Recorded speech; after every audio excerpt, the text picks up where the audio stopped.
Where's Saturn? Saturn's moving to your fourth. Yeah. Okay. It says daily work.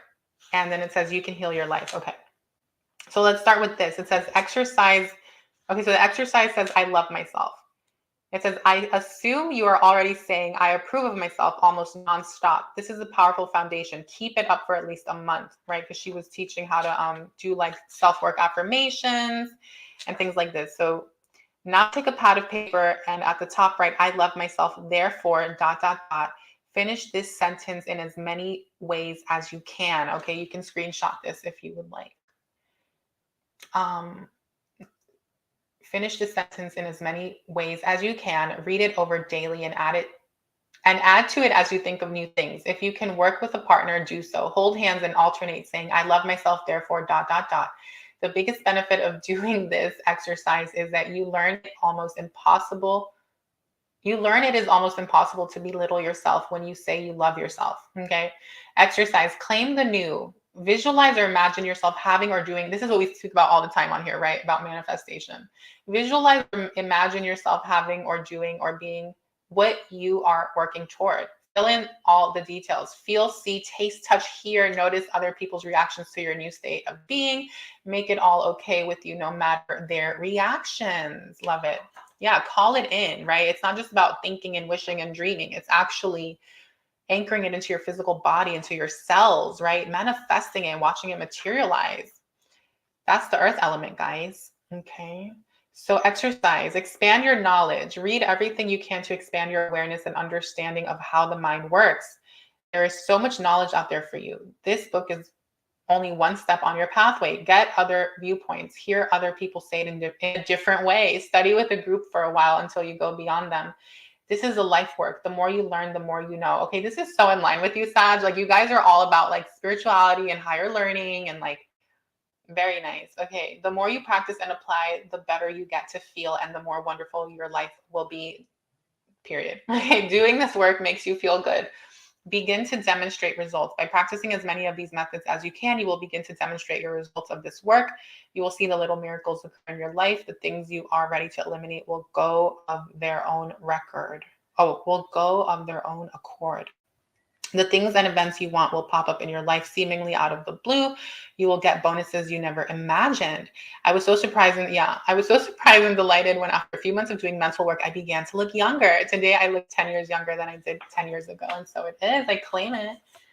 Love who and what you are and what you do. Laugh at yourself. Yes, laugh at yourself and at life. Guys, you don't know how many times I watch back my videos and I start laughing at myself and I just have a ball, I enjoy myself. I celebrate life. Sometimes we take things too seriously, and while we should take things seriously, we should also be able to be lighthearted because that's when we create more, less attachment to the need to be perfect. And the full moon in Virgo is all about that, right? Virgo is about perfectionism and being highly critical.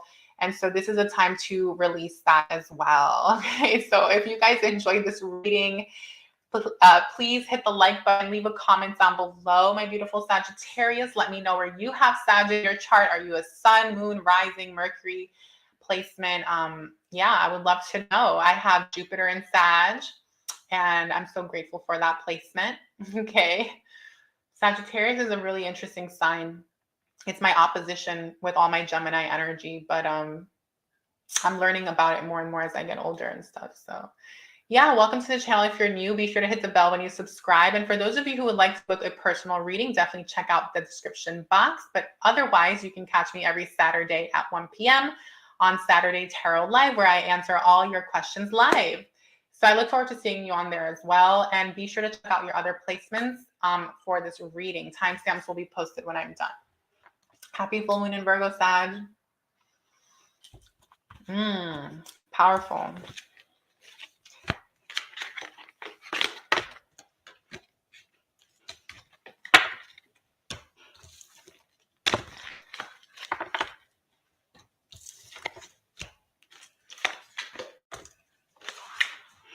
Okay.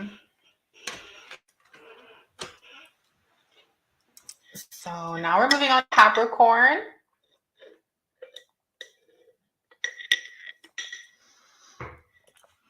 My beautiful Capricorns. All right.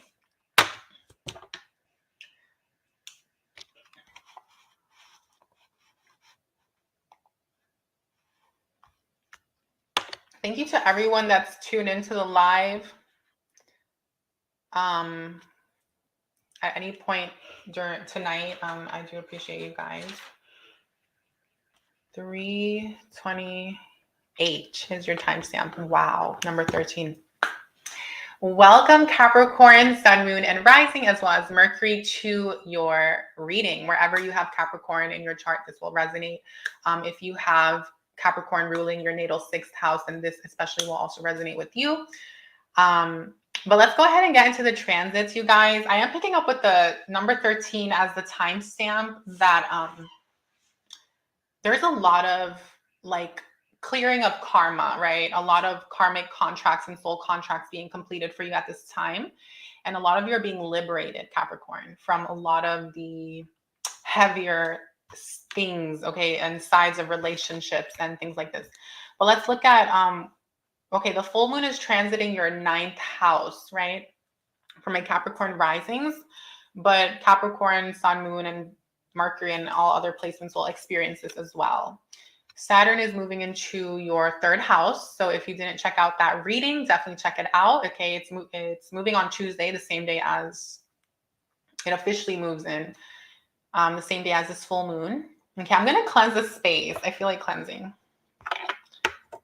Yeah, so some of you might be needing to cleanse a lot. You might be feeling like there's a lot of energy around you. You might be feeling right because that 3rd and 9th house is very much, I'm just going to say it, you guys. You guys know me. I have a lot of Gemini in my chart, and I'm just going to say it. It's an energy where we have to be careful about the people around us and what, the the friends that we keep or the associates we have, where you can't quite, trust everyone, and it's not in a fear-based way. It's just from a very, like it's wisdom, right? It's just knowing who's who and what's what. And I feel like the full moon in Virgo Capricorn is going to be revealing to a lot of you who's who and what's what, okay, when it comes to this 3rd house, right? Of friends, associates, networks. Also, if you're dating, if you're someone who's dating around or something, it's like there's a lot of healing here. You might actually be looking at some of your behaviors, and this can go both ways, right? Because the number 13 does have to do with the imbalance. It's like the too much or the too little. The too much or not enough. So maybe some of you have not been dating at all, and you haven't been putting yourselves out there. And this full moon is going to have you look at, why are you doing that? Is it genuinely because it's coming from alignment when it comes to like what's serving your highest path, or is it based out of fear? Because the Gemini energy, right, ruled by Mercury, and Virgo's ruled by Mercury, is that, to me, it's that inner voice, okay? And it's about identifying these things. And this full moon particularly is going to bring this up for all of us in different ways, okay? But back to the 9th house, you guys. This is going to be a beautiful full moon for you guys to take on some sort of advanced learning, to maybe, some of you might be thinking about going back to school. This is like getting your master's, your PhDs, right? But it doesn't just have to be that. This is also like spiritual questing. This is especially with that Virgo energy, right? The Hermit. It's about researching and doing online stuff to unearth the truth. This is very much like truth seeking. So some of you might be diving, going deeper into the rabbit hole and stuff like that. If it happens, it happens. Allow it.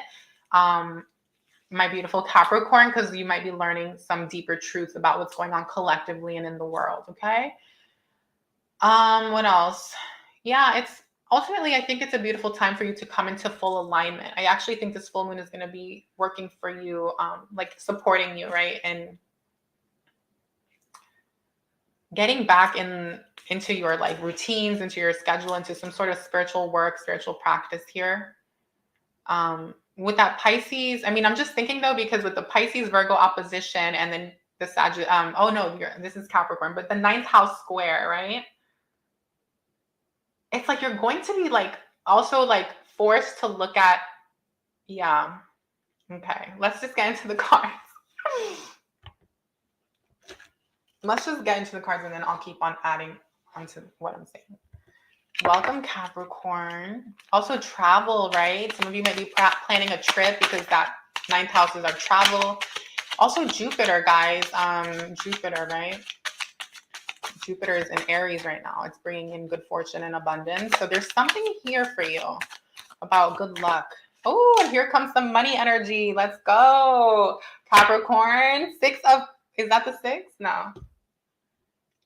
That's the 8, my favorite card, guys. One of my favorites. So Absolutely beautiful. I'm so happy this came out because this full moon transiting the ninth to me feels very much like, okay, I want to learn a new way to make money. I want to take my finances to the next level, right? This is my fight. Oh, no, it's not the nine. I thought it was.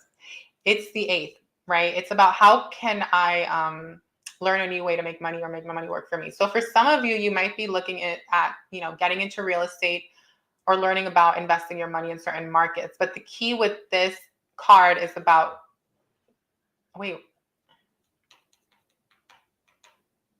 this isn't the eight, is it? Guys, I'm not used to working with this deck. That is not eight right there, though. That's either, oh, guys, I apologize. Bear with me.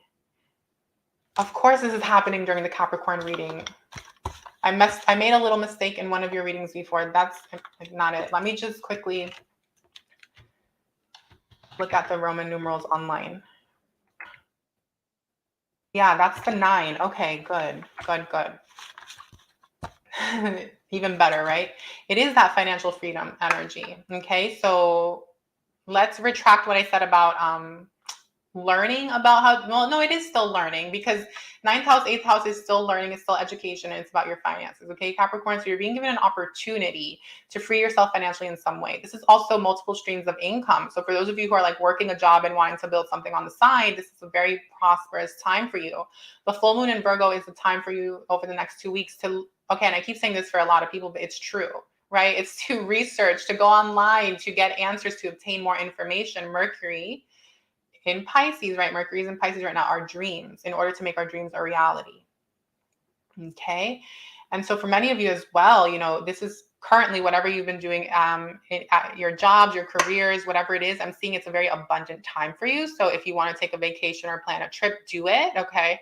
It's going to like be an investment into self, right? It's like unwinding and this is about pouring into you. It reminds me of the Queen of Pentacles, right? Where she's always like investing into her look, kind of keeping her money to herself and not necessarily being overly generous with those around her.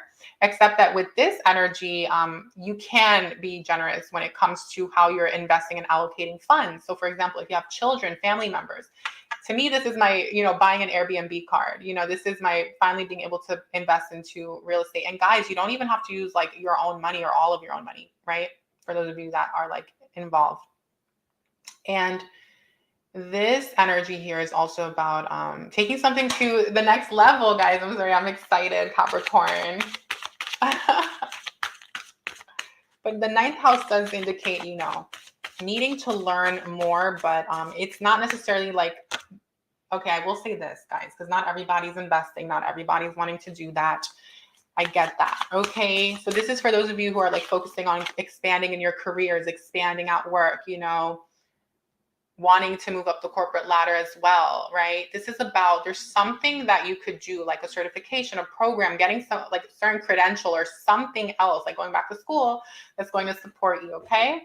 So over the next 6 months. Okay. So you have the number 10 here, beautiful number 9, which is that cyclical energy of completions, endings, and beginnings. You have the strength card with the dagger and the Virgo energy. So it's going to take some strength and courage, right? To cut out the things that cannot come with you on this new life, to this new journey, Capricorn. You're literally ascending. I'm hearing you're ascending, not just in the spiritual sense, which we normally talk about here on the channel, but also, materially in the 3D world, you're ascending, and what I'm getting is like some of you will have to remove certain people or situations out of your life, right? And just trust that it's part of, okay, I'm tired of seeing that card. Let's go something else. Just know that it's part of what's going to bring you happiness, right? Number 6, which is all about problem solving as well. And again, with that 9th house, 3rd house axis, like I was picking up intuitively, some of you are keeping company around that, is not meant to come with you on the next chapter, the next journey, guys, right? Pluto's moving into Aquarius for the next 20 years. Saturn's going into Pisces for the next 3. We're going collectively through big changes in society and in the world at large. And it also plays out in our individual lives, right? So not saying that this is going to happen tomorrow where you have to remove someone from your life. Also, guys, this is going to happen naturally. Like, trust that the universe will remove the people that are not meant to be out of your life and call in more of what is meant to be. Okay. Gemini energy again, interesting with the Virgo, and yeah, twice. do feel like there's a lot of healing here. Okay. I do also see like there are some key players. I just want to say this. It's not all bad here. There are some key players in your life that I feel like will make it with you and stand the test of time, right? Like friendships and certain people. Okay. I would just give it time. I would say if these people are still in your life a year from now, they are meant to be in your life, right? Anyone who gets removed from your life, it's because they're not a vibrational match anymore. Because you're leveling up, you're expanding your money consciousness, you're expanding your belief system, and you are like the total sum of the 5 people that you spend the most time around. Hence why sometimes it's better to be alone. No, I'm kidding. But yeah. So okay, Capricorn, please. There's so much expansion, right? Positivity, North Node energy, 4th house. Keep focusing on what you want for yourself, for your family, for your kids, for your loved one. If you don't have kids, but you want kids, Capricorn, it's a time to make wise financial decisions. This Knight of Pentacles is about, like I mentioned before, it's like if you've achieved a certain amount of success in your careers or at work, it's like, how can I now learn how to make my money work for me? How can I build another income stream, right? This is my money tree card. You guys know I always talk about money trees.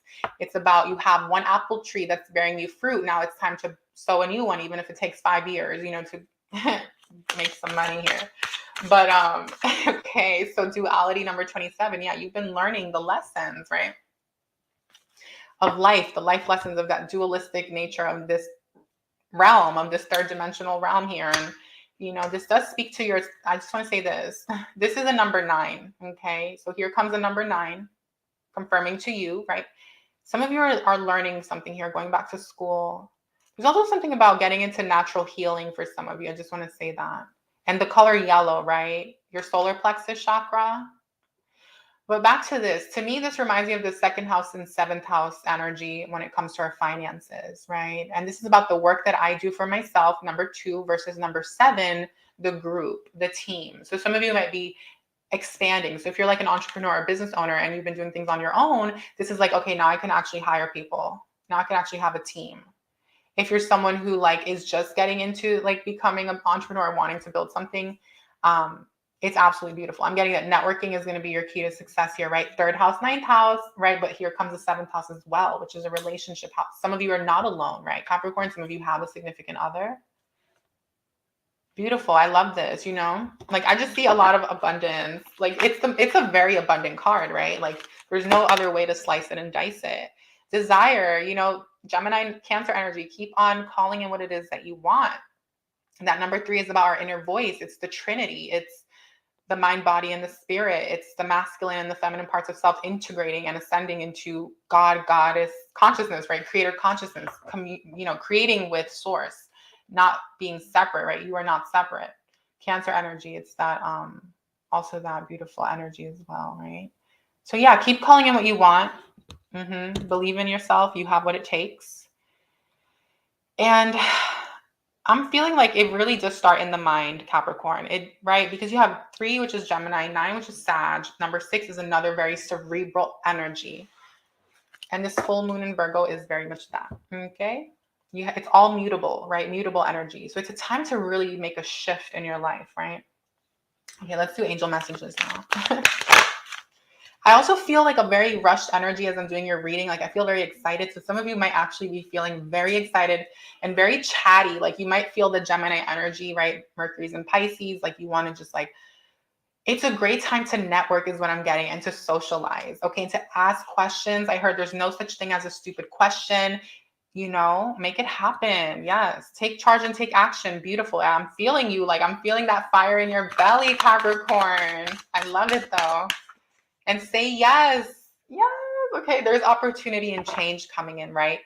When it does come in, new offers, new, shifts for you, say yes. This is also indicating like, if there's a new way to make money, this is a time, especially since all planets are direct, to not ignore it and say, oh, please, that's fake. That's negative thinking. That's pessimism. That's limiting belief, right? Obviously, people are successful doing that. Why not give it a chance? Well, this is where we have compassion and we work with astrology to understand that it's not always the right time. So when people do act like that, instead of judging them and saying, oh my God, you're being negative, we also can be like, it's just not for them, right? But at this time, this is saying like, it is for you. Okay, Capricorn. So like if you feel inclined to do it, do it. Learn something new here about money, I heard financial literacy. Anyway, let's keep going. Yeah, because a lot of you are like making money, or your savings accounts are growing, but instead of like just leaving it in your savings account, it's like it's time. I do just want to say this, like I always say for everyone, guys, always get the proper mentorship, join these online programs and academies, right? This is what the ninth house is also about, guys. It doesn't just have to be like college, okay? And make sure you have guidance here and you're not just doing something on your own. So Voodoo roots, respect, survival, liberation, and freedom. Interesting, because that's very interesting.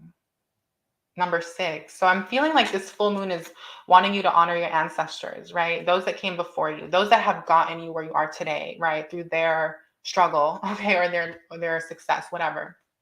And to realize that in your blood lives the spirits, okay, and the cellular memory, okay, and the DNA of all these other ones that came before you, including you, right? And especially if you've been incarnating in your bloodline for lifetimes and lifetimes. So this full moon in Virgo, which is very much about farming, agriculture as well, right? It's the harvest, Virgo. It's very much ancestral when you think about it. Regardless of where you come from in the world and whatever, we all have these more primitive types of stuff in our blood, okay? These memories that live in our blood. And so it's just a time to honor that, guys. I've been tapping more into ancestral work actually over the last month, and I feel like it's helping and calling in a lot more in my life. It's kind of weird because I used to like bat my lashes at it and be like, oh, whatever, like I honored it, but I didn't. It was like I knew about it, but I didn't really like connect. And like I did a long time ago in the past, and maybe that's why I felt like, oh, but I already did it once. It's like one of those things where spirituality is not something that we just do once and it's like, okay, like work is done. No, it's a lifestyle. It's a level of, it's a way of being. And so I don't know, I just felt like saying that for some of you. So I don't know who that was for, but anyway, liberation and freedom. So yeah, there's something here something your ancestors want to teach you guys. And when you commune with them and just honor them and give thanks or whatever, it's like the blessings and the lessons and the communication can come through dreams. It doesn't only have to come through dreams. It can come through just like opportunities and the way things line up for you moving forward, my beautiful Capricorn. Okay. It doesn't always have to make sense, right? Not everything has to be so logical and make sense, right? Which is Virgo energy, right? It's that very analytical, wanting to like understand the ins and the outs. And it's like, certain things don't need to be understood like that. They need to be felt and experienced. It's experiential, right? Okay. Beautiful Capricorn. You have the hidden familiars, allies, natural assistance, divine support, and comfort. Yeah, this is a very spiritual time for you, right? Virgo Pisces energy. Love it. Pay attention, right? You're going to be supported. There may be animals, birds, rabbits, bunnies, I don't know, something, butterflies. But also this is saying like call upon your team of your team of assistants, right? We all have angels and guides and soul fam, star fam, higher selves, whatever you believe in or commune with. Call upon divine support and assistance. Obviously go to the most high creator source. But yeah, there's something about bringing in comfort when you feel overwhelmed or fearful, like lean into that. Scorpio energy is about diving deep into the unknown and believing in something beyond yourself, right? Which a lot of you already do. So that's just a message for some of you. Let's go ahead and see what else, please, during this full moon. A message from the spirit guides. Trust all will be well. New moon in Virgo. Absolutely beautiful. Yes. Someone comment down below. All is well. All is well, my beautiful Capricorn. Because it is, right? And that's always going to be one of your tools in your arsenal to shift out of lower timelines, is that belief of all is well. No matter what, no matter how things look on the outside, if you trust and have full faith, it will continue to materialize and unfold that way, because the universe gives you back what you put out, right? Okay. Don't fall into fear, but I don't need to say that. I know a lot of you know that. Anyway, embrace the flow of life, my beautiful Capricorn. Full moon in Gemini. Interesting. Yeah. It's time to go with it. It's like things are going to be just unfolding for you. That's what's so beautiful about your reading. It's like it's very effortless, and the new opportunities and the things that are coming in for you, like it's not really so much about like you chasing. It's literally you attracting. I love this. A new start is coming. Oh my God. Message from the universe. A new start is coming. For my Capricorns, comment down below. A new start is coming. Yes, yes. And so it is. Okay, affirmation for you. Today I am in charge. Today I am in charge. Today I'm in control of how I feel. Nobody can make me feel any other way. Feel any other way than happy. And you have the happiness card. Love this, right? Gemini. It's about you being in control of your thoughts, of your beliefs, right? Not allowing other people's voices to shift you out of that, right? People will always have something to say. People will always, especially people who are not integrated and very unaware, okay? And in their shadow. And so you're being asked, well, you're being reminded, right? That that's not a reflection of you and you don't have to absorb any of that, okay? And happiness is a state of being, is a state of being. So, you got this, Capricorn. Let's go ahead and do your message, right? From the You Can Heal Your Life book by Louise L. Hay. Message for Capricorn, please. Thank you, Spirit Guides and Angels. Thank you to the Divine. What does Capricorn most need to hear at this time? Okay. I was told to read both of these. That's a lot. Okay, let's do it. Let's do it. Okay. Very in line, right? How do you begin your day? So I can tell this is talking about our beliefs, and you have the full moon in Virgo transiting your 9th house, which is very much about the mind, right? Our higher mindedness. So it says, what is the first thing you say in the morning when you wake up? We all have something we say almost every day. Is it positive or negative? I can remember when I used to awaken in the morning and say with a groan, oh God, another day. And that is exactly the sort of day I would have. One thing after another going wrong. We always talk about this on here, you guys. You know this, right? We talk about programming your day, right? Creating your day as soon as you wake up and watching it unfold that way. Very much like the Ariana Grande song, right? Anyway, and that is exactly the sort of, okay. Now when I awaken and before I even open my eyes, I thank the bed, wow, for a good night's sleep. After all, we have spent the whole night together in comfort. Then my eyes still closed. I spend about 10 minutes just being thankful for all the good in my life. I program my day a bit, affirming that everything will go well and that I will enjoy it all. This is before I get up and do my morning meditation or prayers. Oh, I love that.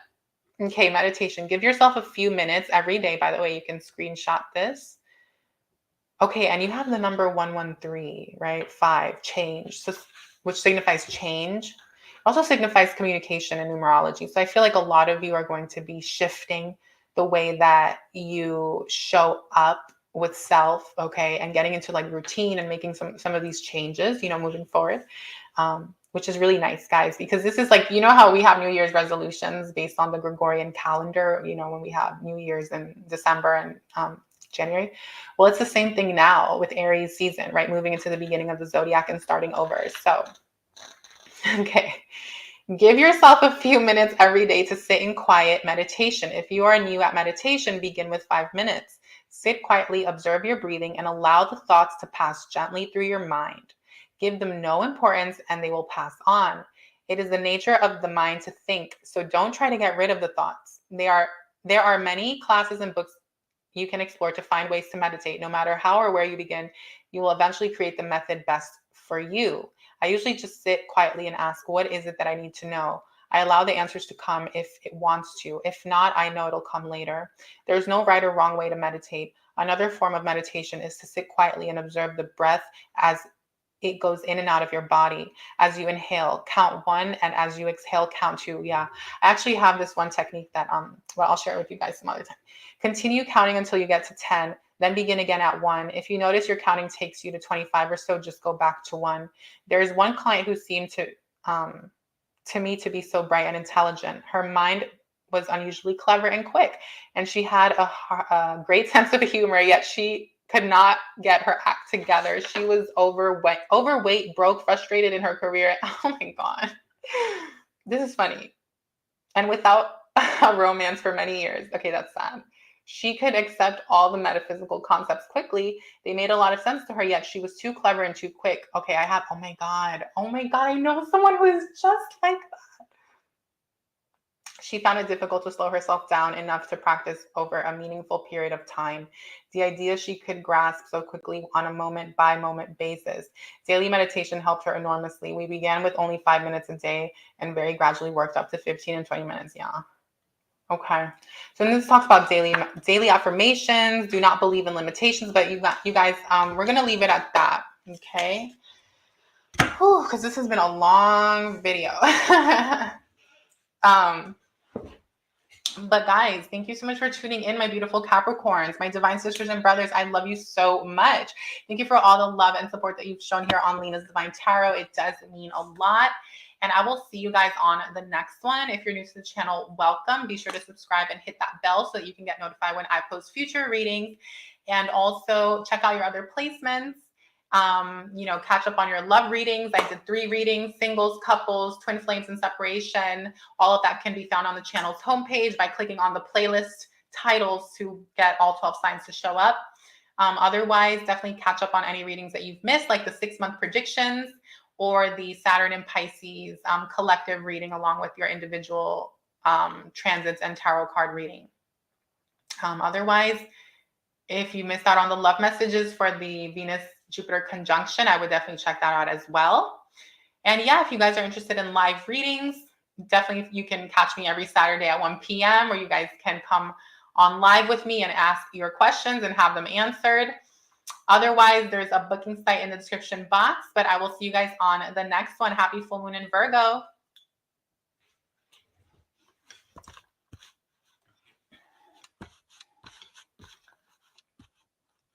Okay. Hi, Colleen. Welcome. Aquarius.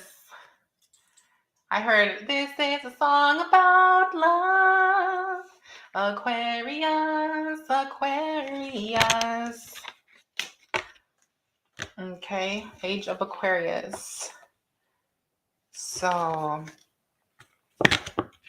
let's go ahead and get into it. I have to wash my hair. I still have the beach water in my hair. Okay. So Aquarius.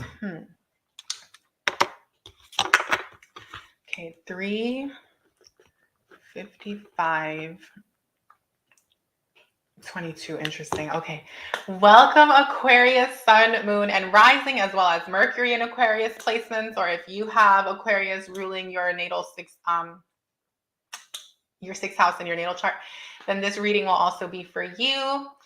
Hope that you're all doing really well. Happy full moon in Virgo. That's happening on Tuesday, the 7th of March. If you're coming across this reading, by the way, I should have said this at the beginning, but if you're coming across this reading, from now till the new moon in Aries, so from now till the 20th of March, then these messages will be very useful for you, okay? Otherwise, whenever you're coming this, just, you're invited to watch. So, all right, Aquarius. So your timestamp is 35522. So you have 55 and 22, right? 55 is about major changes, completions of cycles, right? And 22, it's also very abundant for my entrepreneurs or anyone who wants to build a business or something like this, or a creative, any creatives. And the number 22 is about, the master builder, right? Building the life that you desire and having the tools necessary to make it happen. Okay. So let's get into the astrology before we move into the cards. Okay, give me one sec because I'm like a perfectionist when it comes to every little detail. Okay. So you guys have the full moon in Virgo transiting your 8th house. Beautiful. Saturn's moving into your 2nd house. Interesting. So there's a big shift playing out for you in your finances, right? The 2nd house is how we make money. Okay. And Saturn's going to be in there for 3 years.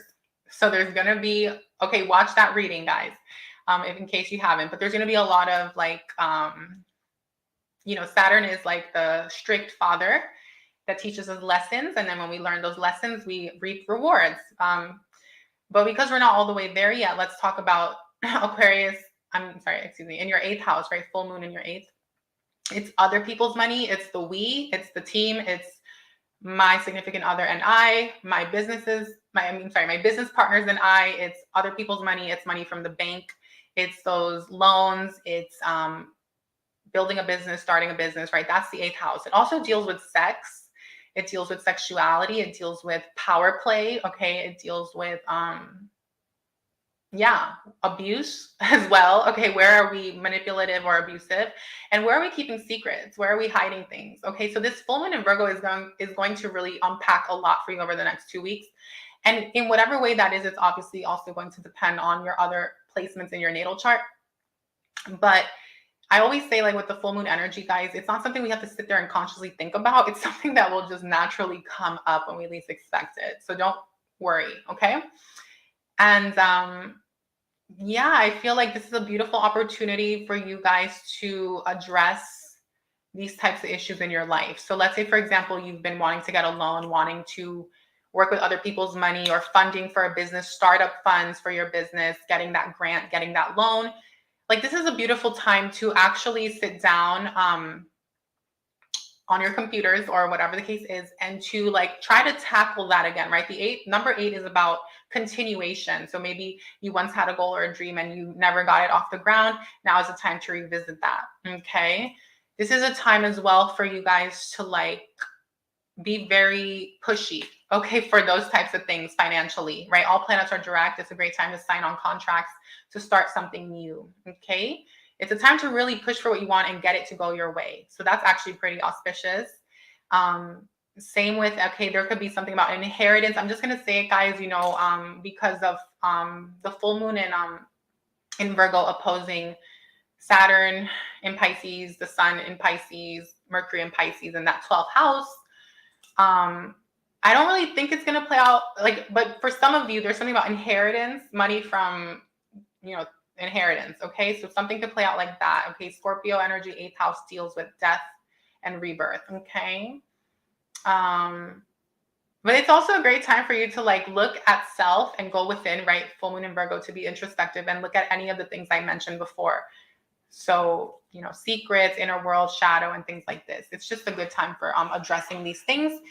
And so for those of you who are interested in that, you guys can check out the beginning of the reading or like look into full moon ritual. But basically it's identifying these things within self, jotting them out on paper, the things that you want to release,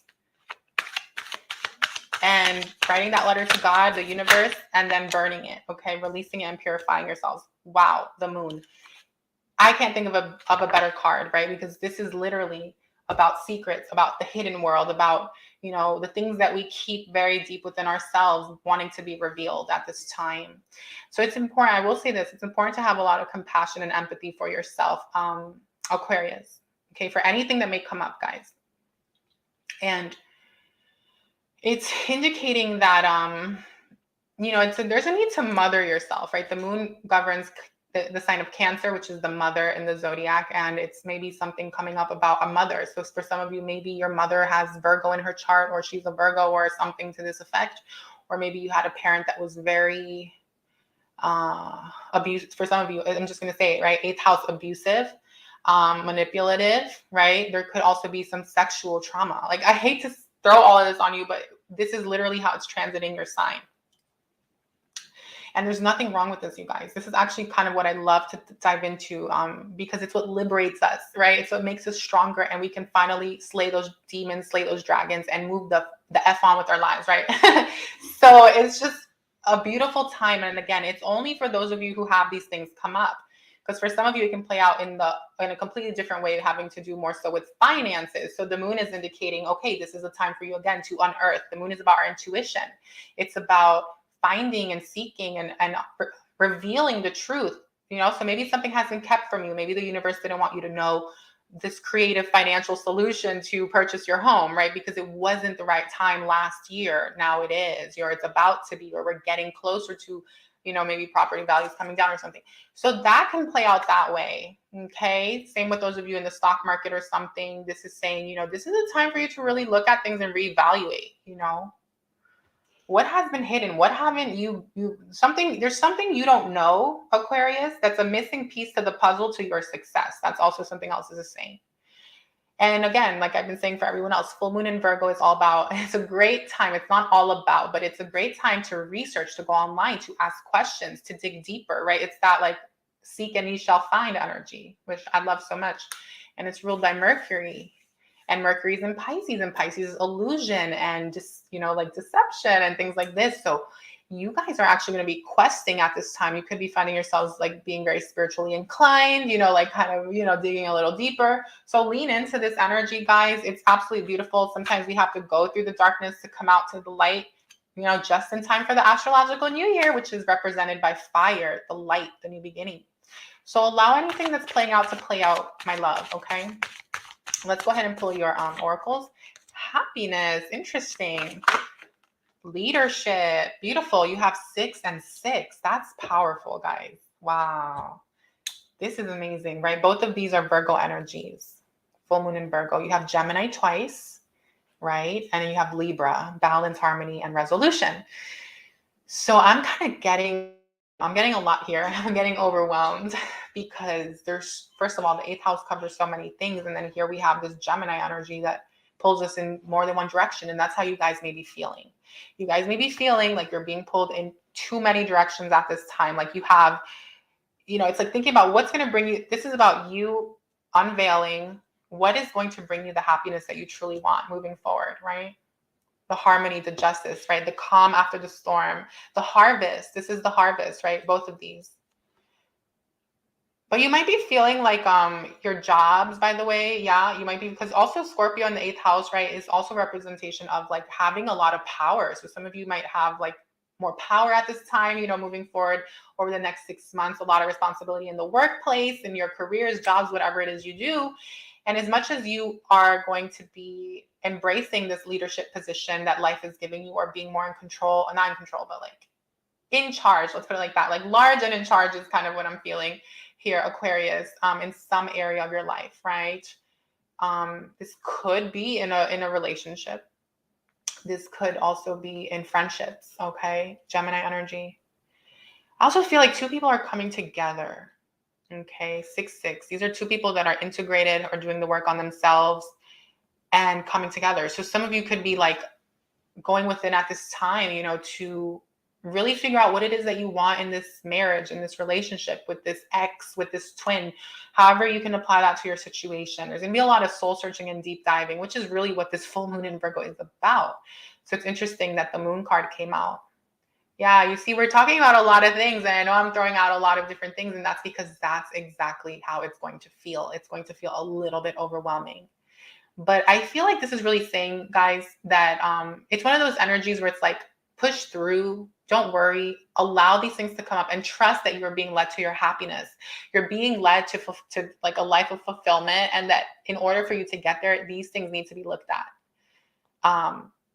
And only you can heal these things in your life, right? Number 6 is all about healing. And some of you are healing the past, and then some of you are going to be healing for like the future, right? It's all interconnected here. Let's keep pulling cards though. Libra energy is our relationships. So it's romantic partnerships, business partners, networks. So some of you are being given an opportunity moving forward as well to, to lead yourselves forward in these areas, right? Like, what is it that you want? Make it happen. Don't wait around for, I almost called you Virgo, Aquarius, for someone else to make something happen for you is kind of the vibe, because 8th house Scorpio energy, Pluto energy is like kind of that, like taking my power back. Like, yeah, oh my God, a lot of you are going to be taking your power back over the next 6 months and even now, from a situation, something that might be making you feel stuck, restricted, right? Number 8, karma. There's something karmic. This could be a job. This could be an employer. You have the number 2. This could also be like you're also like, I feel like you're being asked to look at what's going to bring you happiness financially, right? 8th house is our finances. communication. There could be some communication coming in or something you need to address over the next couple of days or 2 weeks from now. You're being asked to be open and honest and think about you and your happiness and what's most going to benefit you, Aquarius. There's nothing wrong with that. But also, guys, this is saying, like, don't feel like you have to show all your cards, right? The moon is keeping things a secret for a reason. Just make sure it's not fear-based, you know, make sure it's like more of a strategy, okay? When it comes to maybe dealing with something legal or financial. It's almost like knowing how to manipulate the situation. And that sounds so like not, you know, it doesn't sound so highly, but the thing is, like, you know, life is very much a game. And Aquarius, you have to think about your long-term plan, right? Longevity, number 39, Scorpio. Yeah, Scorpio will do underhanded type things. Like, it just is what it is. But, you know, with that 8th house, it's like, you have to really think about the me, like, in order to think about the we, you know, it's kind of the vibe, because that Saturn in your second, moving into your second, right? And then you have full moon in your 8th. I do feel like, yeah, there's no avoiding this dynamic between how you operate and how you operate in the group or in the couple or in the relationship or the team. And I think as long as you're addressing both at the same time, you're going to be fine. Okay. But it's about you leading your path forward, not expecting someone else to, like, kind of be in control here, you know? Okay. So anyway, Sun card, happiness, abundance, prosperity. Love this for you. And this is about you bringing that in for yourself. So let's be mindful though, right? When we're building these things in our lives, they do take time. They're not supposed to happen overnight, you know? We can tap into the vibration overnight. We can choose to be happy, right? And choose to live in joy and abundance. But when it comes to the actual goals, we don't have to feel bad that we're not there. Okay. So that's something to be mindful of. Just because the full moon in Virgo is the highly critical energy and we can fall into that. And so this is wanting you to nurture yourself, right? Love yourself, tell yourself, I can do it. I am more than enough. I believe in myself. You know, it's no one else is supposed to do this for us but us. And then when we have someone in our lives that can also mirror this back to us, it's usually because they're doing it for themselves first and foremost. And now we can both harmoniously coexist and be in this relationship, okay, together. So that's absolutely beautiful. I do feel like there's a focus here on relationships for you, but there's also an energy of, like, taking your power back, right? So let's go ahead and do your angel message. Beautiful. Let's see. Okay, take charge and take action, Aquarius. Okay, this is exactly what I was picking up on. Beautiful. It's time for you to lead your path forward. Don't allow your fears to get in the way, because the full moon in Virgo with the Pisces opposition will do that. Sometimes it can trigger certain things, but this is saying, like, push through. You have what it takes. Cut the cords. Like, there's certain things or people or relationships around you that try to maybe control you or have power over you, Aquarius. It's time to free yourself. Okay. It's time to free yourself. There could also be, like, I heard smothering mother. Okay. I don't know why I keep getting mother energy, or something about healing yourself from a mother. So cutting that cord. Okay. Let's go ahead and see what's going on here. Release your blocks. Yes. So I'm seeing you doing some sort of, like, ritual where you get to write your blocks out on paper and burn them and release them.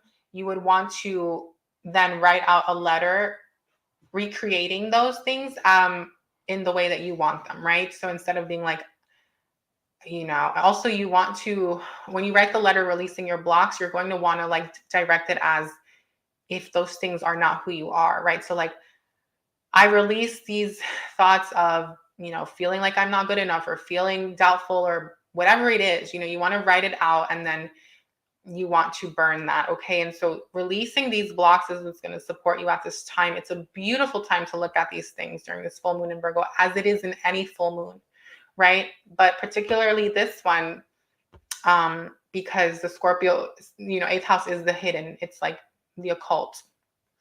And then with the Pisces energy and the plume and the number 2, I am seeing you doing some writing. Also, some of you might feel like your communication is blocked. There's a need to work on your throat chakra. There's a need to build up yourself through affirmations and journaling, and to create the things that you want. Like, I'm a you know, confident speaker. I get my point across. Or, like, I am I'm successful in the work that I do. Like, anything like this is so important, right? Cool your emotions, Aquarius. Interesting. So some of you could be feeling a little bit overwhelmed at this time, but there is a need to balance yourself out, right? Witches' wounds. Interesting. Number 36. Remedy, magical medicine, Sacred Heart, another day. So a lot of you are going to be getting into like more witchy type of stuff, but I'm also seeing that this is a great full moon for you to actually do some sort of healing work on yourself. Again, we spoke about the kind of work that you can do. You can uncreate certain things and recreate them as what you want through the power of the written word and the spoken word, okay? And if you guys want to know more about how to do the rituals, just watch the video the last live that we did for the manifesting your dream partner, where we spoke about how to do that. And you can just apply that to this full moon, except that instead of manifesting and setting intentions, you're releasing, okay? And you would want to do a burning ritual. But a lot of you have a lot of like witchy stuff in your spirit, in your soul, in your bloodline. Like you have past life experience. And some of you are actually going to be tapping into this more, right? Because the 8th house is the house of the occult. It's the spiritual stuff. It's the stuff that's been kept from us as a collective, right? The things that, are not so mainstream. So it's actually very in line with the way that the full moon is transiting your 8th house. And yeah, it's just a time for healing, right? Major time for healing for you. Drawing down the sun, wildfire, divine masculine, magnificence, and witness. Number 22. Interesting. Remember that came out earlier with your timestamp. So it's time to connect with the sun, my love, right? I'm hearing that spending time in nature and getting some vitamin D in there is going to help raise your vibration. It's going to help make you feel a lot better. And the sun does shine on those shadows, right? In a very non-judgmental, loving way. It's like the Father can bring us this healing. And here we have the sun and the moon. So it's about how can you bring these things, okay, out into the light and heal them. And yeah, like doing things like journaling and scripting, all of that stuff is so therapeutic. Like you guys, like I love doing those things and crying and releasing, and you just feel so much better afterwards. So definitely great time for that. Okay, what else? Message from the universe. Step out of your comfort zone. Love this. Yeah, the moon does speak to fear, right? Comfort zone, safety net, wanting to. It's that energy of like the mother that smothers her kids because she's afraid, like wants to be too in control out of, fear. So where have you been living in fear, right? Where are you playing it small or limiting yourself or holding yourself back?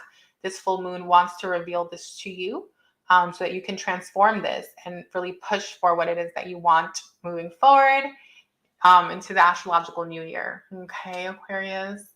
So hopefully this wasn't too heavy. Okay, but that is what the full moon readings will do, guys. It's not all butterflies and rainbows with the full moons. I like to actually deliver healing too, that's what the channel is about. But definitely check out your predictions to like lighten it up a bit, okay? And watch for other placements. So Aquarius, we're going to go ahead and look at your message from the You Can Heal Your Life book by Louise L. Hay. What message can we get for our beautiful Aquarius, please? Oh, that was fast. Okay, so you have the same message as, I don't know if this was Aries. Okay, so some of you might have Aries in your charts. I also want to read this because look, oh my God, the number 143 is 8, and that's the 8th house where this full moon is transiting your chart. It says, love your bills. Very interesting. Yeah, because again, some of you are dealing with these financial themes as well, right? I know I got into the spiritual side and I got into all the other stuff, but really there is something here. I didn't even think about that, right? There's something here about your finances. Maybe you've been avoiding something, not wanting to look at something. Anyway, it says, love your bills, right? And the top here says prosperity. It is time to open yourself to the potential of receiving the flow of money and all good. Okay, love your bills. It is essential that we stop worrying about money and stop resenting our bills. Many people treat bills as punishments to be avoided if possible. A bill is an acknowledgement of our ability to pay. The creditor assumes you are affluent enough and gives you the service or the product first. I bless with love each and every bill that comes into my house. That's I think that takes a lot. I mean, for me, like, I think maybe I actually did that at one point in my life, but wow, I'm definitely gonna start doing that. Okay.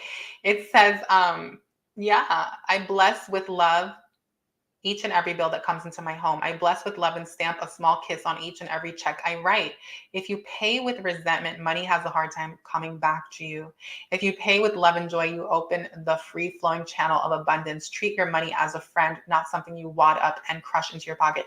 That is next level. And that is so true. And it's so interesting how it can play out with something so like mundane as a bill that we deal with on a day-to-day, and we can sometimes see it as insignificant and such a small thing, but really it's deeply rooted into our psyche, right? It's how we interact with these bills. Oh my God. Okay. Your security is not your job or your bank account or your investments or your spouse or parents. Wow. If that's not in line with this reading, then I don't know what is. Your security is your ability to connect with the cosmic power that creates all things. Yeah. And so it is. I like to think that the power within me that breathes in my body is the same power that provides all that I need.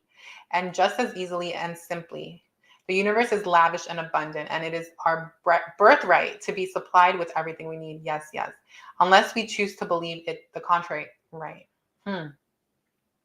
Someone comments down below, the universe is lavish and abundant. Tap into this prosperity. The universe is lavish and abundant.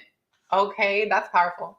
I bless my telephone with love each time I use it, and I affirm often that it brings me only prosperity and expressions of love. Wow, that is next level. Okay. I do the same with my mailbox. Each and every day is filled to overflowing with money and love letters of all kinds from friends and clients and far off readers of my book.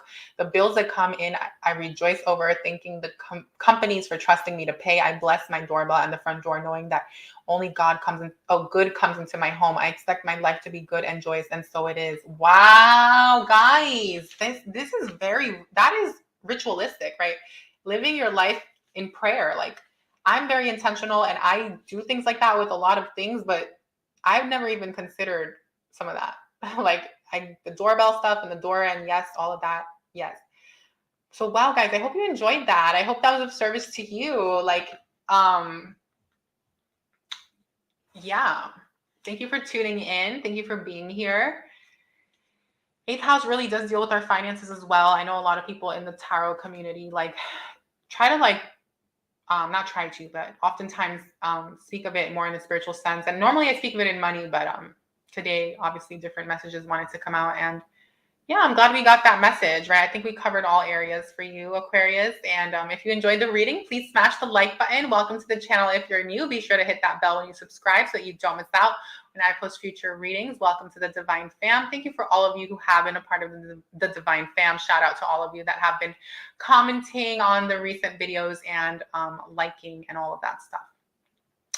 Let me know where you have Aquarius in your chart. I would love to know. Are you an Aquarius sun, moon, rising, Mars, Mercury, Venus? Where do you have Aquarius? I personally don't have any Aquarius placements. I do have Aquarius in my 11th house. It's empty, but in case for those of you who don't know, when you have an empty house, it just means that you can make it anything you want it to be. Like you can create what you want there. But yeah, Aquarius, I love you all so much. And thank you for being here. For those of you interested in Q&As, join me every Saturday at 1 p.m. where I will answer your questions on live. And if you would like to book a reading, check out the description box, or we can go, do a personal reading live together, just you and I, and get in-depth messages and go in-depth on your situation. And you can ask questions, of course, so that's what makes it personalized to you. Anyway, I'll see you on the next one. Happy full moon in Virgo, okay? Take it easy, right? Love yourself, nurture yourself, mother yourself. It's a beautiful time for you. It's so powerful, guys. It's like any time where we can heal ourselves. It's, whether knowingly or unknowingly, guys, because even we're always doing this, guys. People who aren't into astrology or into anything like this, they go through it as well, right? It's just that the awareness of it maybe isn't fully there and stuff like that. And even some of us that look into these things, sometimes we forget, you know, it's like we come on here, we do these things, we do cards, we read for you, or you watch the readings, and then you go about your life and you forget, but it plays out, right? But it's in your subconscious mind, which is what matters. So I love you all, and I'll see you on the next time. Okay.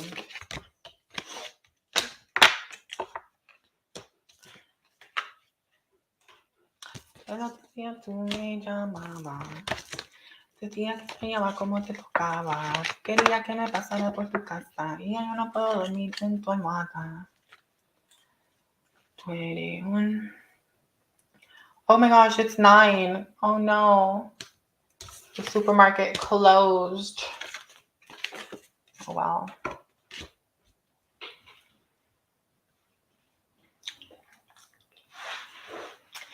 Alrighty, so Pisces. Okay, 22, wow.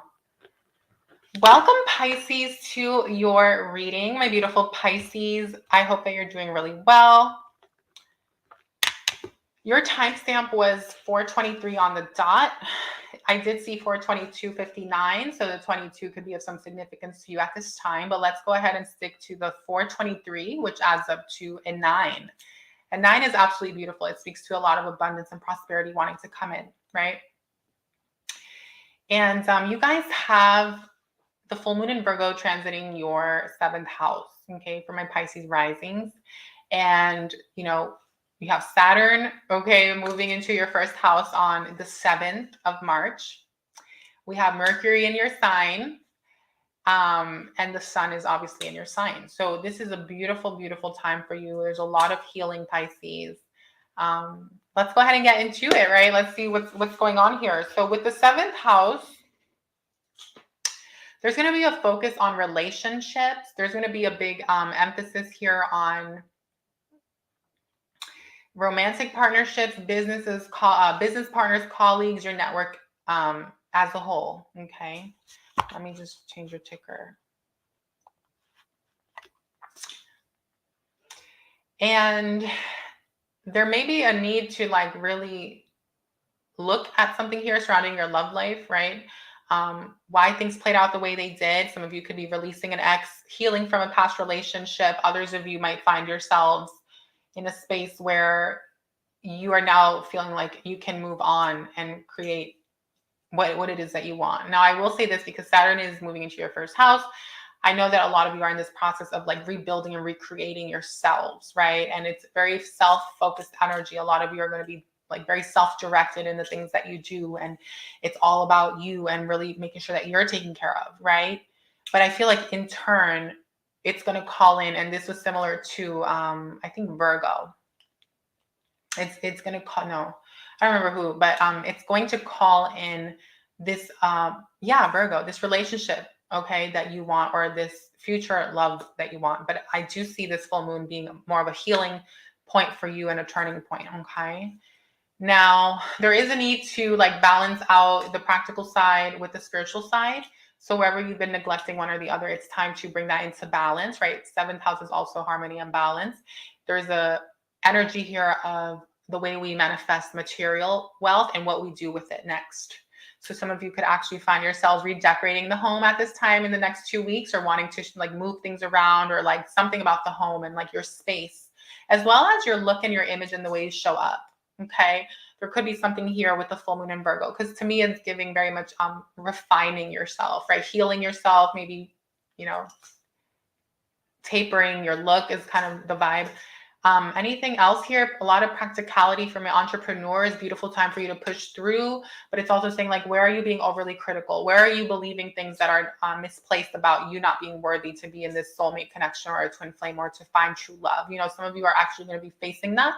So it's just going to be a good time for you to journal and do some sort of ritual where you can kind of get to the bottom, right? Ask those questions on paper and go deeper and try to figure out exactly where this is all stemming from, right, Pisces? Baby, the only, okay, the only is you, honey. That's the only one that, okay, is you.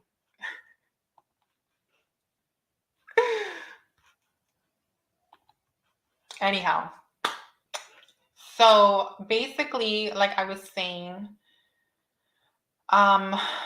Yeah, it's about like you figuring out how you're showing up and what's blocking you or preventing you from welcoming in this new thing in your life, or at least to this point, okay, especially for my singles or those of you in separation, because again, we're moving into Aries season, the astrological new year. It's a new beginning, right? A new opportunity.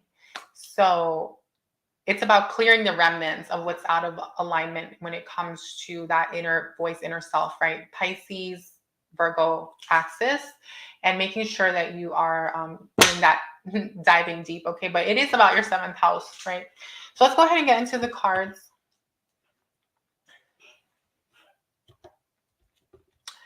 Let's see what's come full circle for Pisces. So from the new moon, from the full moon in Virgo, right, of 2022 till now, as well as what's coming in for Pisces in the next 6 months. Pisces, I'm going to honor these two cards for you. Okay. I'm going to honor them because these are two very separate messages. And I feel like you've been in the space, right? Eight of Swords, where maybe you have been isolating yourself. Maybe you have been getting in your own way. Okay, when it comes to relationship, right? We're going to focus on your seventh house here, guys. Check out your other placement. I mean, yeah, your other placements for a full picture. But this full moon wants you to release, right? To release and heal and let go of what has been playing out, okay, in your mind eye, right? Continuation, number 26, okay, in the back of your head, right? Of when it comes to love, there's some sort of subconscious beliefs here. Fear, insecurity, not feeling ready, not feeling like, you want, like, not feeling like you can be in a relationship as well. Could have been playing out for you in the last 6 months, Pisces. There could have been mental health issues. There could have been some sort of spiritual affliction, some sort of stuff that you've been working through. Okay, leading to this point. Stay with me, Pisces. Okay. This could also feel like it's stuck in a contract, stuck in a bind, in a lease, in a mortgage with a job, an employer, and feeling like, oh my gosh, like I need to make a shift in my life before I can even think about being in a relationship. Right? Reverse, not being able to like continue with maybe an ex, a twin, or on with your love life, right? Feeling like as much as you want to, you felt like you literally could not. And you guys know I don't like using the word can't, but it's that energy here, okay? So let's put this upright, okay? Now that we've spoken about what happened in the past. Moving forward, right? You have the number 26 with the continuation card. You're now being able to pick up the pieces in this area of your life, right? The seventh house is where this full moon is transiting. So here comes the 10 of Cups. So trust that in the next 6 months, you're moving towards a lot of happiness and fulfillment in your love life and with the relationships around you, guys. It's not just romantic partner. It's also seventh house, right? Associates, network, business colleagues, co-workers, things like this. And there's just going to be a lot of supportive energy that wants to come into your life. I heard finally, okay? I heard finally. So for some of you, you may have felt alone. You may have felt like there's been a lot of isolation. You may have felt very like separated from people or feeling like, where is my tribe? Where is my soul tribe? Where are the people around me that are going to mirror back to me like my own divinity? I see it coming in more and more, okay? 10 of Cups. Doesn't just have to be romantic. If you are in a relationship, you could have felt really stuck with your significant other in some sort of contract, in a bind, something legal or financial. It's going to shift for you in the next 6 months. Okay. Some of you are now being able to move towards the life that you want, right? Tranquility, Pisces energy, number 7. Again, very in line with the transit in your 7th house. It's about being able to call in this abundant connection, right? This significant other or the relationship that you're already in, right? Making it abundant.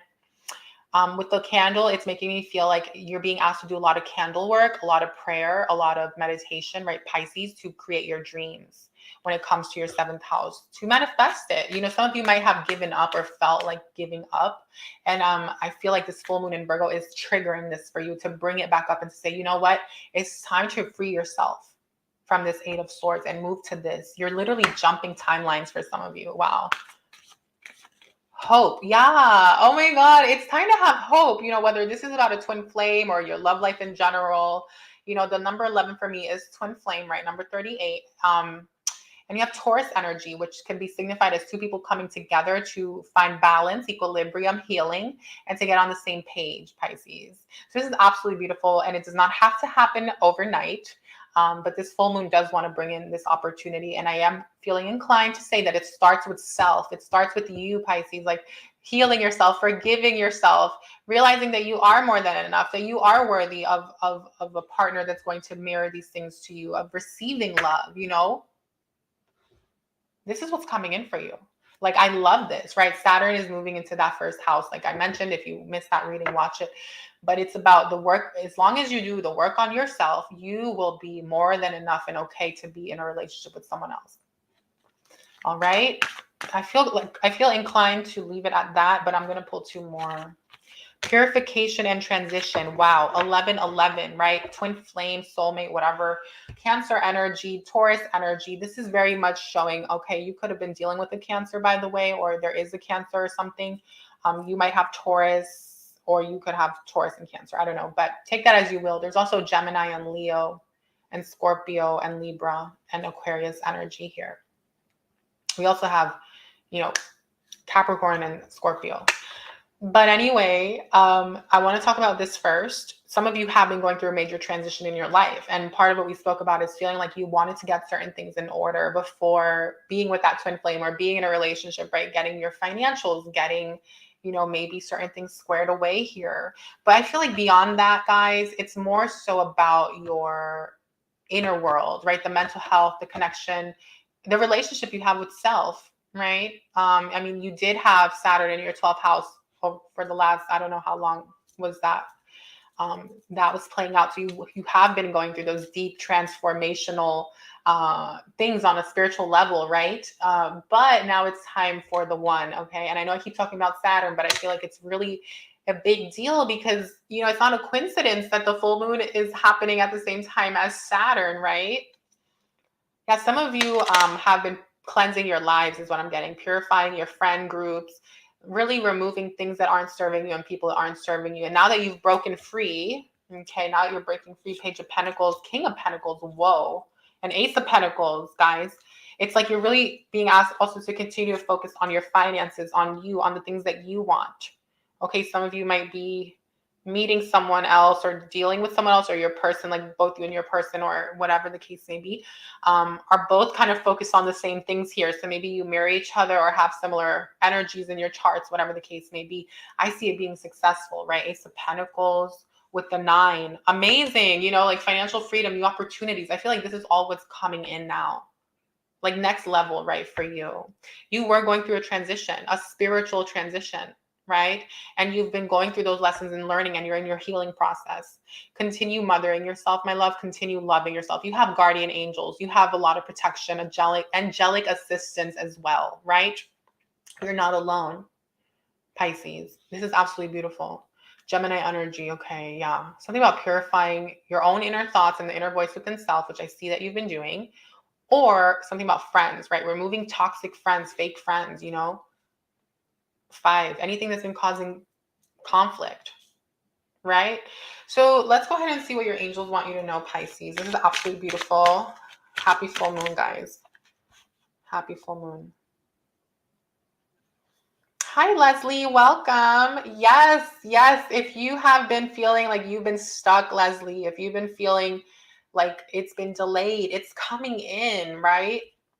But like we mentioned, with the Saturn moving into your first house for all the Pisces, especially for Pisces rising on Tuesday, this is a time where you're being asked to focus on you guys, right? Pisces, you're being asked to really do the work on yourselves. The more you work on you and your own well-being, it's like you're going to attract this soulmate, this partner, this beautiful situation here that I love so much. Whether you're the page and they're the king, or you're the king and they're the page, it doesn't matter. You guys will be working together towards this beautiful financial life. 9 of Pentacles with the Ace. So that's beautiful. Claim it. Like the video, comment. I claim it. I affirm it. Okay. And most of all, let us be grateful to the divine, right? For all the amazing things that want to come into our lives. But yeah, Pisces, I feel like it hasn't been an easy road. It hasn't been, like a cakewalk. But, life doesn't always have to be that way. And that's what makes it so beautiful, right? Is that we become stronger, better, wiser. And that's what we're here for. Okay, say yes, my love. There's an offer. There's an offer. This could be a love offer. It could happen anytime in the next 6 months. It could also, for many of you, happen in the next 2 weeks. It could also be a financial offer, a business offer. Holy love, you're unconditionally loved. Okay, normally I read this card as a you energy, but for whatever reason, I feel inclined to say there's a divine counterpart coming in. There's a divine union, Pisces. If you want it, you can make it happen. You can attract it. You can manifest it. Pisces, this is saying don't expect the other person, whether it's your twin flame, whether it's a soulmate, whoever it is, to be the one to like always take the action, is what I'm getting, or be the one to make the moves.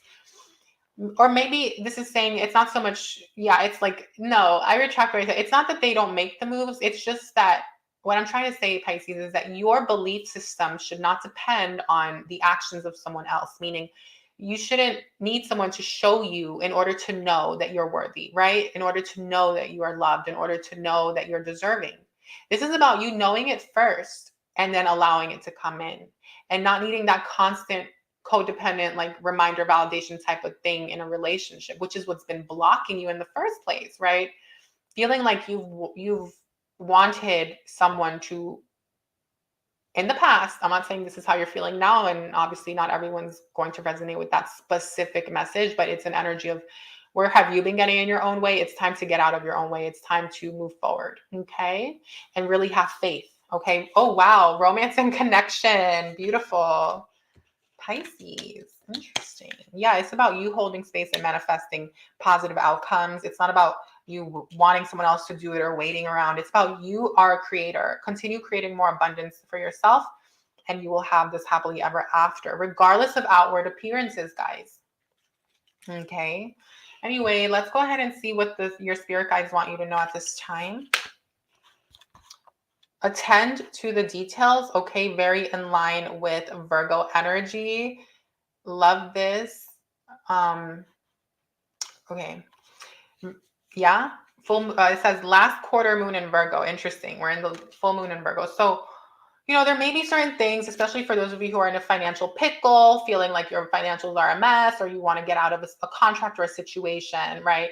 This is saying attend to the details, pay attention. The full moon in Virgo wants to reveal something to you. Virgo is very detail oriented and is great at problem solving. You will be able to do the same.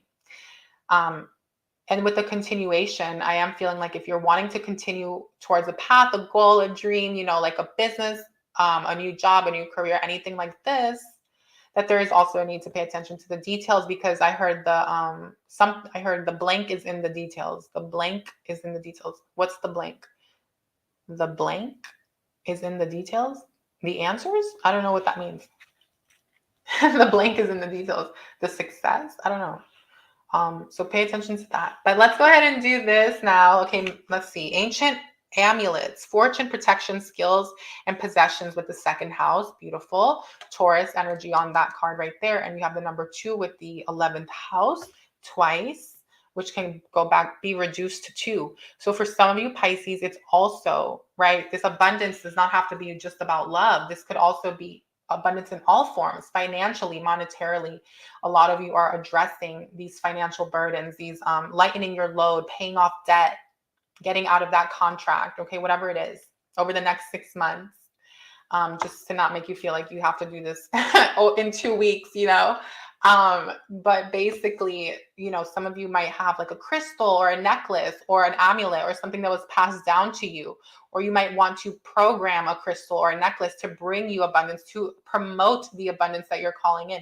This is all going to solidify and help anchor in what it is that you want, right, for yourself financially. There's a lot of fortune here. Some of you may collect crystals, or you might have like a passion for crystals. But this is also about our possessions. So I feel like some of you, I can see that a lot of you are like not as materialistic, right? You're not the materialistic type, yet there are certain key pieces or things in your life that have a lot of significance to you. And I'm getting that working with these items or these things and having certain amulets or protection things are going to support you moving forward. Okay. So this full moon would be a great time to activate, charge your crystals, charge your jewelry, charge whatever it is, a talisman, a statue, I don't know, anything, right? But you have a lot of skills, right, is what I'm seeing as well. And many of you are going to be monetizing something, right? Virgo is like the work we do, service work. This full moon wants to reveal something to you or a new way for you to create, okay? I just saw 442 on the dot. So to me, that's signifying a completion and getting ready to embark on a new chapter, a new journey, okay? Long term, of course, not so much in the short term, just overall.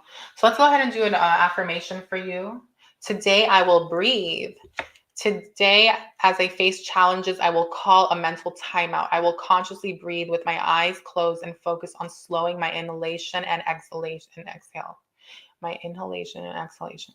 Yep. Slowing down your breathing. Beautiful. You know, it's not getting overwhelmed, Pisces. It's making sure that you're making time for your mental health, your well-being overall. Wow. I just saw 44242. Interesting. So that's 12, right? And that's you not allowing, I'm sorry, that's not 12. That's 14.5. Interesting. Okay. But 4242 is 12, right? And to me, that's like addressing the mental and the spiritual and not allowing yourself to get overwhelmed, right? It's like no longer being in this space or having these moments. Not that you don't want to have compassion for yourself or that it's not okay to have certain moments, but like this is not a moment, right? This is an actual thing that you faced for 6 months or even in the past, right? Like actual issue, like mental, emotional, spiritual, and it's time for you to break out of that. Okay. And so breath work is very important. Breathing is going to support you. A lot of you are probably already doing that. And today I will persevere. Nothing will stop me. Today, nothing will worry me. All of my problems will pass in time. Today, I will express myself. Today, I will express my feelings openly, honestly, by writing them down and reading them aloud. Yep. Beautiful work. I love it. Doing, written word during this full moon. So Pisces, let's go ahead and get into your message from the You Can Heal Your Life book by Louise L. Hay. What does Pisces most need to hear at this time? Our beautiful Pisces, can we get a message for them, please? Thank you.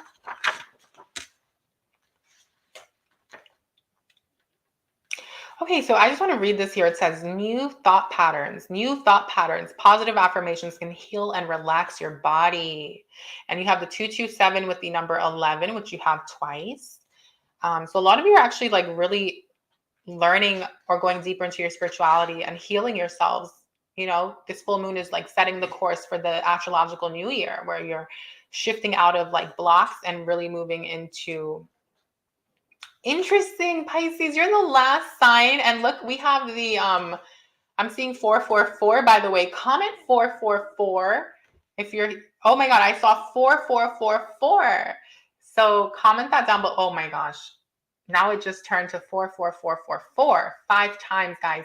Comment 4 or 5 times. If you're tuning in, claim your activation. 4 times 5 is 20. Long-term success, long-term wealth. 4 times 4 is 16. Number 7, balance and harmony. And 4 times 3 is 12. And I see that being as well as conclusion, right? It went from 12 to 16 to 20.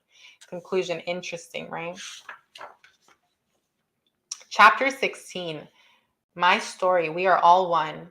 Interesting. So the author here is now going to talk about her story. And then look, 231, number 6, Virgo. I mean, if that's not a confirmation or a synchronicity, then I don't know what is. This is absolutely beautiful. Look at this beautiful artwork. This is you creating your life, right? You're the creator. You can write your own story, Pisces.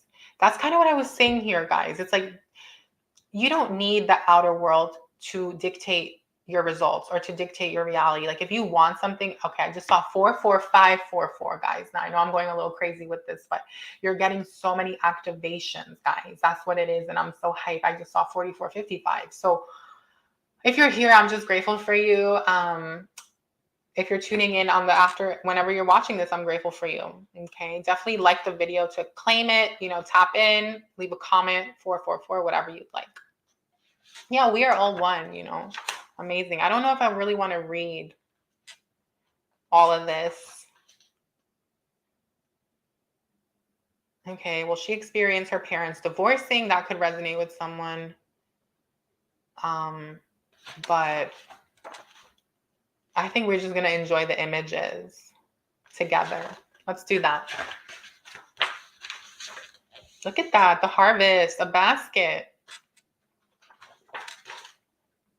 Beautiful, right? Yeah, this is a great book. Butterfly, metamorphosis. Yeah, I see you guys really shifting, right? Look at this. Amazing, Pisces. Oh, fairy.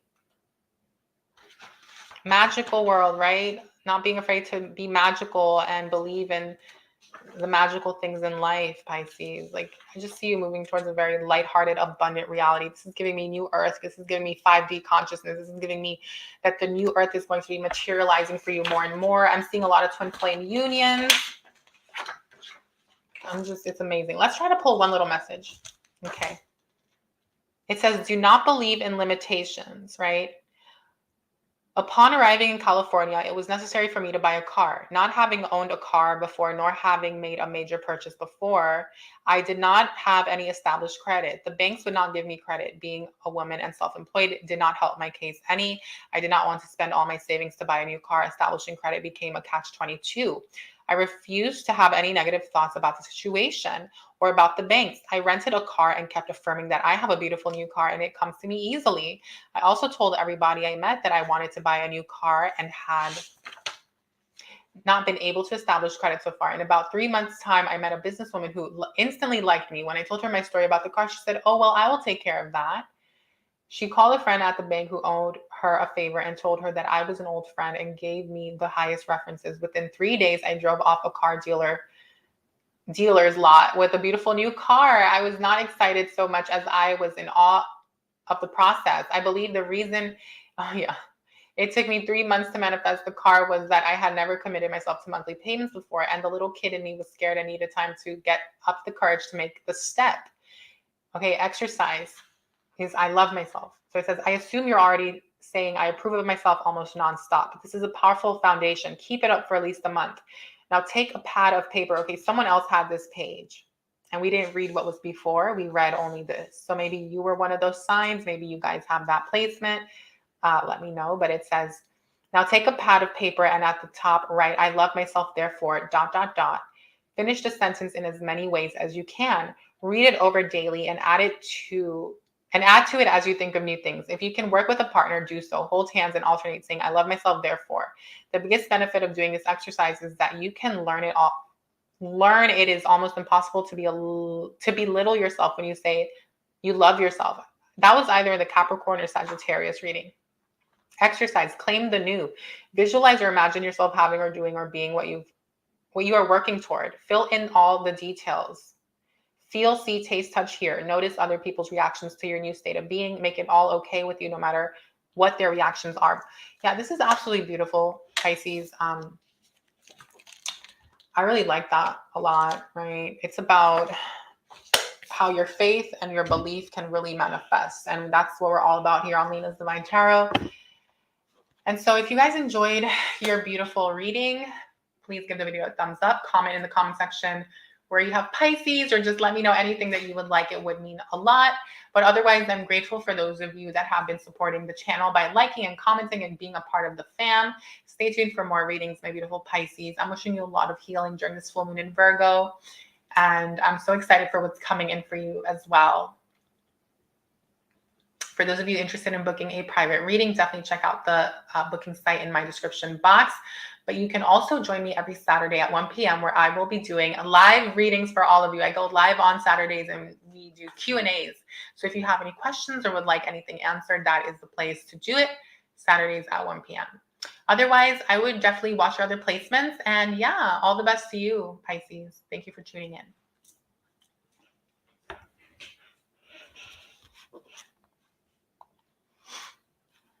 Thank you, Leslie. I appreciate you, sister. Thank you for being here. Thank you for tuning in. All the best to you.